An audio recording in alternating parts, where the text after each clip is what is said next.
Dati guys, pumugak talaga to. Pero ngayon wala na, oh. Wala na, sobrang ano na yan.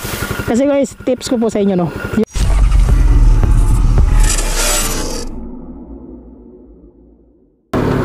Wow, ang linis na dito. Galing naman dito, grabe, sobrang linis. Ayun, oh. At holy. So tapos na pala yung project nila dito, guys. Napakaganda na ng lugar dito.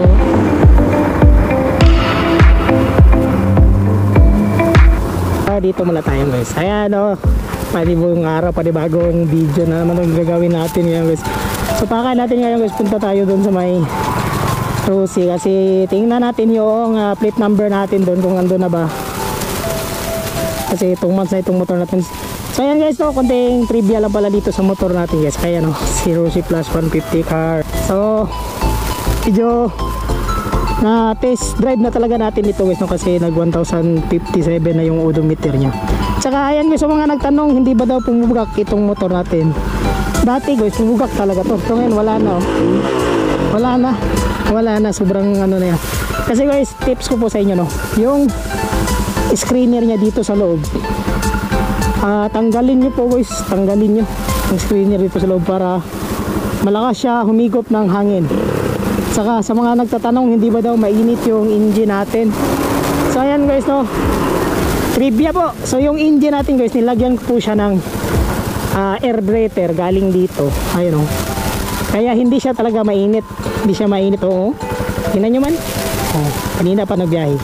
Hindi siya mainit kasi may air breather naman to sa loob ito. Pero mas maganda talaga dagdagan nyo ng air breather dito na isa. Okay. So ayan, sa mga nagtanong ng top speed natin, guys, na-try ko po siya ang top speed, pero dalawa po kami. May angkas pa ako nun, 117 yung top speed nya. Tsaka sa mga nagtanong naman po, ano lang to, guys, paspasan, guys, ano ba. So sa mga nagtanong, ito, ayan. So yung engine sprocket po natin, guys, 15 po tayo stock. Pero dito po sa rear sprocket po natin, ayan, oh, 36. Nilagyan po natin ng 36. Kaya walang vibrate. Sa mga nagtanong dyan na vibrate ba daw yung motor natin, wala, guys.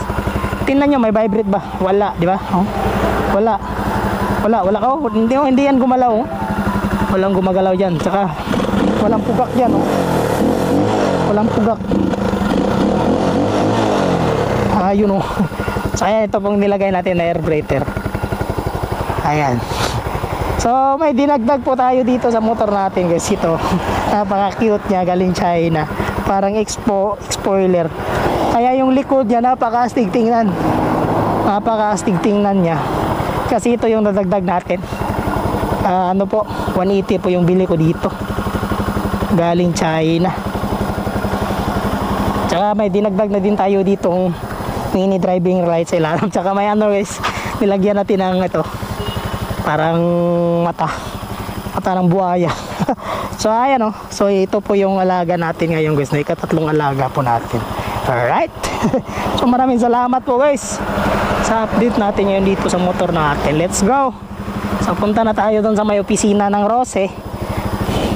Baka nandoon na yung ano natin, nandoon na yung plate number natin. Tingnan nyo, guys, walang pugak to. Diba? O, walang pugak. Siguro yung mga motor nyo, guys, na katulad sa akin na flash, long ride nyo lang siya na isang araw, walang pahinga lang kakain, para matest nyo talaga yung makina nya, at saka masison yung makina nya. Tsaka sa mga nagtanong po sa akin na yung dito sa may dito sa may shifter nya, dito sa may kambyada nya, guys, kung sa kanila daw kasi maingay. Kung sa atin wala na yung ingay, guys. Nung una maingay talaga to, pag mag-shift ka parang gumaganyan siya, pero ngayon nawala na. Kasi yun na nga, parang na-season na siya, na-season na siya kasi dalawang beses ko na ito na ilong ride. O last long ride natin is 390 kilometers na tayo, or 290. So yung napagas natin almost 300 pesos. 230 yata yun. Oh, 330. Oh, ay, sobra 300 pala yung nagpagas natin. Napaka-smooth naman siya guys. Tsaka napakaganda. Napakaganda yung suspension. Tsaka pag may mga ganito, sira na daan, parang wala lang. Ganyan-ganyan lang siya. Tsaka napakalakas.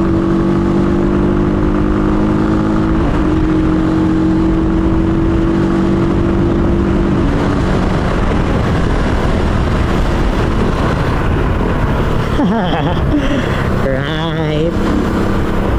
Hindi lang natin biritin ng maayos kasi baka malaglag itong cellphone ko. Kunin ko muna itong cellphone ko dyan. Huwag na lang. Yan na lang. Medyo distansya ng konti dito yung opisina ng Rosie. Kasi nandito na kasi yung ORCR natin. 2 weeks pa lang nandito na yung ORCR natin. Yung plate number na lang baka nandun na. Diba may bala paano ngayon, may patakaran ngayon si LTO na 2 to 3 weeks may ano na yan, may plate number na. So puntahan natin. Guys, may narinig po ba kayong pugak? Di ba wala? Hindi talaga yan pumupugak.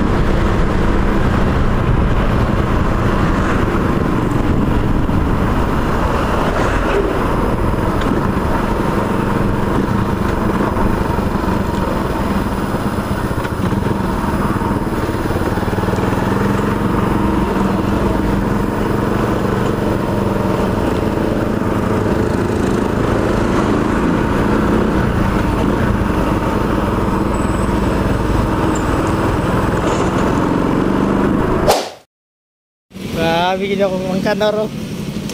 Mamo kayo eh. Power kayo. Kaya guys, dito na tayo ngayon dito sa may Rosie. Ha? Ano siya?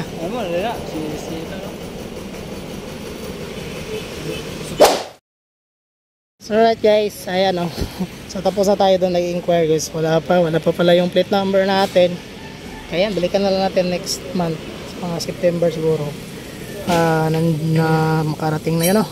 So ayan, daming mga bagong motor na dito. 200 CCKRY. Ayan, may ano pa sila dito, may RFI, parang at yung parang ano nila, FI na click. So guys, maraming salamat po no, hanggang nakarating ba hanggang dito sa video natin. Paki-subscribe po guys, i-follow din. Ayan, maraming salamat Motolong Riders.